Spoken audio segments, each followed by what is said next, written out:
Good day everyone, I am Patrickreyestv and I am here at the PIMS 2024 together with Centro. And right here, we have a brand new Isuzu Travis that's heavily modified with Centro products. So let's go and check that out.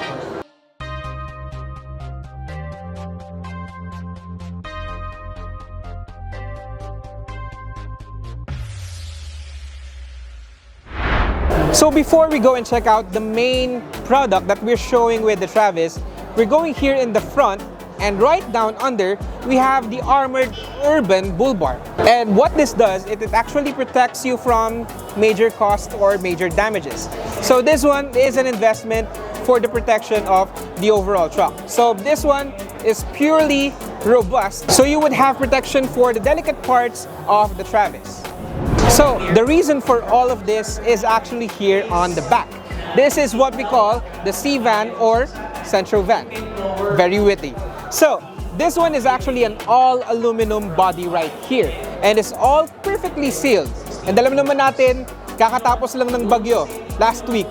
Actually umuulan pa yesterday and now medyo dry na. But the good thing about this is kahit malakas ang ulan dito sa Pilipinas, you will have your peace of mind sa iyong mga produkto or kung ano mang logistics na ginagawa mo, because this one is perfectly sealed and water cannot penetrate the inside of the C-van. Hi! So here on the inside, we have the lashing rails. So what this does, it's mainly for cargo stability. Well, first and foremost, it's all very dry in here because of that very good waterproofing system. But what we have right here is the actual rails right here. And the rail serves a purpose. It actually makes the cargo inside very stable, with, of course, the help of these nets. So this one latches onto the rails. We have two rails on each side, one on the top and one on the bottom. So it will really depend on which cargo you have. It may be small, it may be big. The C-van could cover that stability. And alam niyo naman, paminsan, we have some deliveries na medyo ginagabi. And a light would be very convenient. There's a built-in light right here for your convenience. Makikita mo na dito sa loob na maliwanag, and you could easily see your cargo and kung ano mang delivery na kailangan mo gawin. And if you haven't noticed kanina, galing ako sa loob, most of the time, ang usual entry natin sa cargo van is from the back. But good thing with Centro van, we have the sliding door, which we could have access on the side. Simple as that. When we talk about convenience, we talk about saving time. And saving time means more business and more income. So with this one, we have a power lift right here on the back, which is very convenient. As you can see, we have a perfectly stable tail lift area right here. So thanks to the hydraulic power system right here. But that's not all. This one is actually capable of carrying up to 750 kilos of capacity. Well, Centro has a lot of offers with this. You could have the 750, you have a 1 ton, or many more. It really depends upon your needs. But what we have here is the 750 kilos, which is very, very stable. I am big myself, and I think I could sit in here quite easily. So, with that one, this one actually goes down right to the bottom, so you could load your stuff very easily and you could move it inside the cargo van. So nakita naman natin kung ganong ka-convenient itong tail lift natin. But how do we control this? Is it easy? Is it hard? Should you be a professional for you to handle this kind of stuff? Actually, ngayon ko lang to nakita, but I know how to do it as well. Come on and look. So, gano'n siya kasimple? This is where it all happens. This is where the magic happens. So nakikita nyo dito, this is the power. So once we turn that on, everything will be in power. And we have 3 buttons here, mainly to control the tail lift. So for example, I want to lift it up. Meron naman ditong nakalagay na up. Just press it up and it will go up. As simple as that. You want it to go down? Press down. Simple. But one question is, paano yun? Paano kung ako lang yung mag-isang driver, ako na rin yung nagkakarga? How do I do this? Paano ko mamamonitor yung tail lift ko? So bago mo pa naisip yung problema na yan, Centro van with their very professional and dedicated team, naisip na nila yan. They have what they call the removable control through this port right here. So, this is the remote that I have been talking about earlier. So, nakikita nyo naman, nakasaksak na siya dito sa power control natin. So, you have the same controls as well as on the main board. So, well, kung gusto mong itaas yan, just press this one. As simple as that. And if you want to go down, just press down. And kung gusto mo naman i-tilt, it's very simple. Just hold this one in the middle and this one on the top, and it would tilt up. If you want to tilt it down, press the middle and press the down button. Very simple. So, you might have seen everything that we have to see on the Isuzu Travis.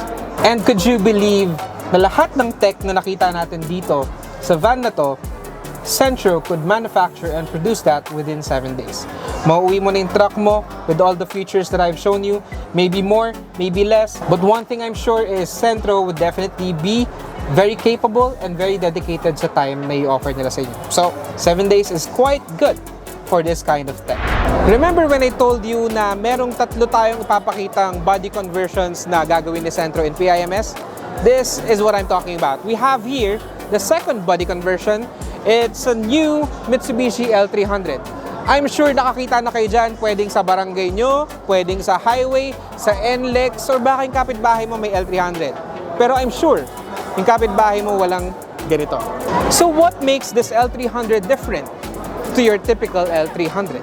First of all, meron po tayong armored urban bull bar. Well, nasabi ko na kanina sa first body conversion natin, this one protects the body of the L300. No more, no less. So, sa L300, it's mostly your typical L300 when you see it here on the front. But here on the back, this is actually where it goes magical.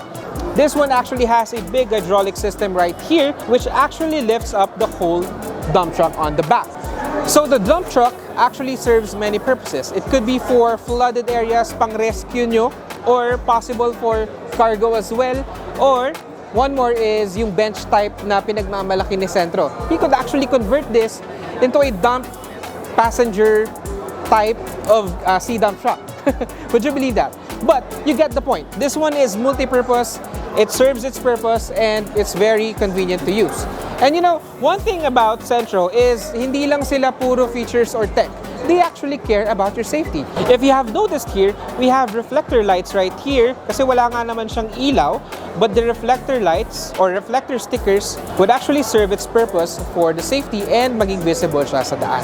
So, let's go and check out the back area. So, I think this is a better view para makita nyo yung sea dump natin na nakatilt. So, as you can see, we have here the bench on both sides. Sabi ko nga, you could use this with passengers, pang-rescue, or kung mangangampanya ka, gusto mo maging mayor, pwede kang umakyat dito. And bago ka umakyat, you have here a stepping board for you to go up, very convenient on the top. And you have two back doors right here that could easily open up to be very convenient in entry for the passengers or your cargo items.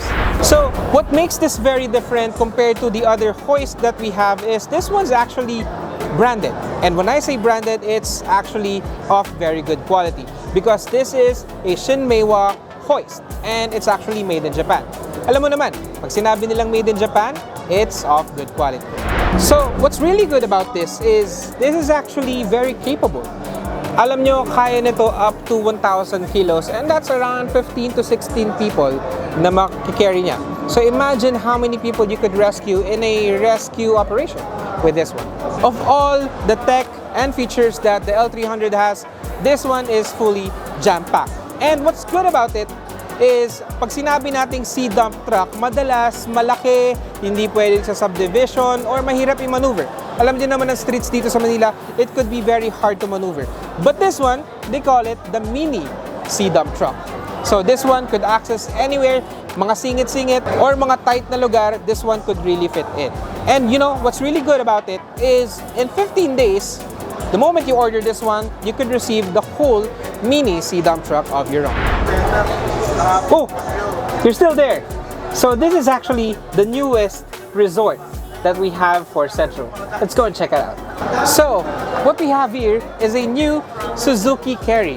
And alam niyo naman, hindi siya yung typical Suzuki Carry that you're seeing. This is actually very tailored for resort owners.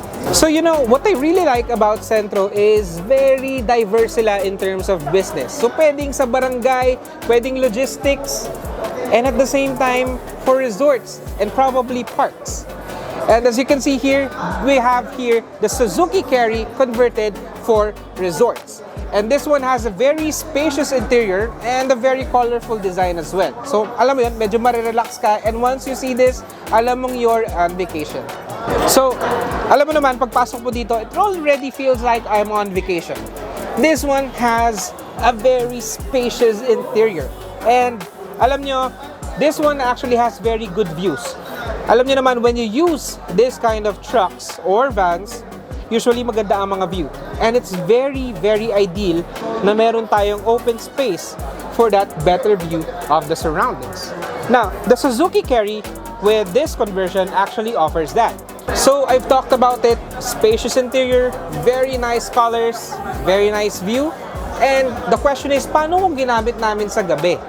Wala nang views, madilim. Well, Centro has also thought of that.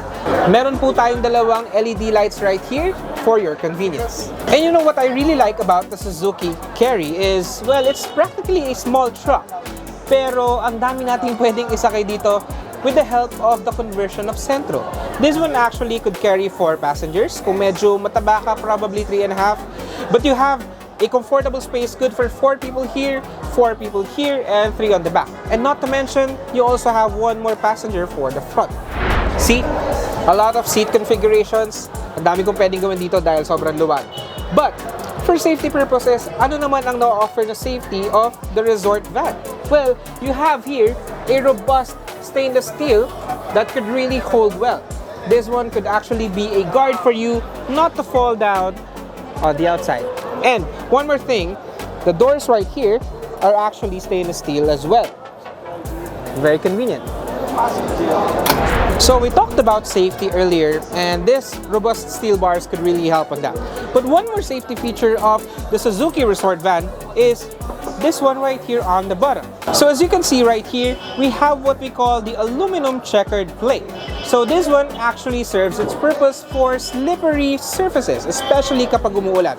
And nakita nyo naman, this is an open back van, so rain could possibly enter the surface. So Centro again is very advanced. Naisip na nila yan. Safety purposes, put this aluminum checkered plate right here to avoid slippery surfaces for the passengers.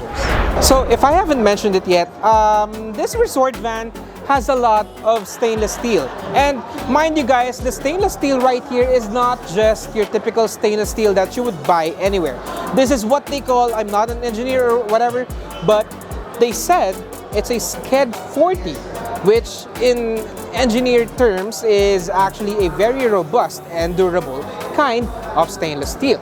So why don't we try going up and check how this one would handle a 220-pound guy, Filipino man that's kind of sweaty right now. But we're gonna go up like so, very easy. And right here on the top, we actually have a huge cargo space.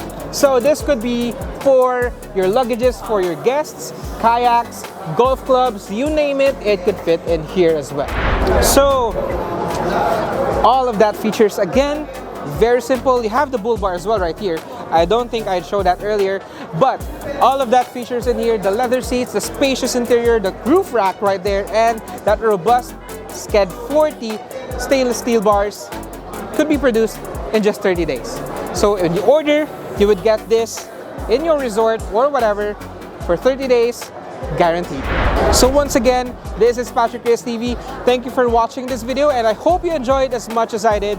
Nakita natin ng tatlong body conversions, but if you check out their website right now, there are a lot of body conversions that is tailored to your needs. Pwedeng mapa-resort, pwedeng mapa-barangay or logistics, you name it, they could do it.